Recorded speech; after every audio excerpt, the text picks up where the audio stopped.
Succulent ప్లాంట్లో మన దగ్గర వచ్చేసి చాలా వెరైటీ ఆఫ్ సక్యులెంట్ ప్లాంట్స్ అయితే అవైలబుల్గా ఉన్నాయన్నమాట.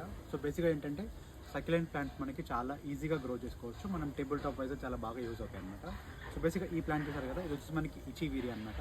సక్యులెంట్ ప్లాంట్స్ ఏంటంటే బేసిక్గా మనకి వాటర్ కూడా ఎక్కువ అవసరం లేదు, మనకి వీక్లీ ట్వైస్ వేస్తే సరిపోతుంది అనమాట. ఈ లీఫ్లో మనకి వాటర్ అనేది కంటెంట్ మీకు స్టోరేజ్ అయి ఉంటుంది కాబట్టి మనకి కంప్లీట్గా డెజర్ట్ ప్లాంట్స్ ఇవి. సో మనకి ఏంటంటే వాటర్ ఎక్కువ అవసరం లేకుండా కూడా మనం చాలా ఈజీగా గిఫ్టింగ్ పర్పస్ కింద కూడా వాడుకోవచ్చు. సో బేసిక్గా ఇవన్నీ చూసారు కదా, ఆల్మోస్ట్ మన దగ్గర వచ్చేసి మీకు 1000 కంటే కూడా ఎక్కువ కలెక్షన్స్ ఆఫ్ సక్యులెంట్ ప్లాంట్స్ అయితే అవైలబుల్గా ఉన్నాయి. సో బేసిక్గా మనకి వీటి ప్రైస్ వచ్చేసి స్టార్టింగ్ కూడా మీకు జస్ట్ ఒక 80 రూపీస్ నుంచి అయితే స్టార్ట్ అవుతుంది. సో మంచి గిఫ్టింగ్ ఆప్షన్ వైజ్ కూడా చూస్తే కనుక ఈ సక్యులెంట్ ప్లాంట్ మనం చాలా బాగా గ్రో చేసుకోవచ్చు అనమాట. అండ్ వీటి వల్ల మనకి ఇంకొక బెనిఫిట్ కూడా ఉంది. సో బేసిక్గా ఈ ప్లాంట్కి ఏంటంటే ఇలా బే ప్లాంట్స్ కూడా ఫామ్ అవుతాయి. సో ఈ ఒక్క ప్లాంట్ నుంచి మనం ఏంటంటే మోర్ దెన్ 60 ప్లాంట్స్ వరకు అయితే మనం ఈవెన్ దో మనం వచ్చేసి ప్రాపర్టీ కూడా చేసుకోవచ్చు అనమాట.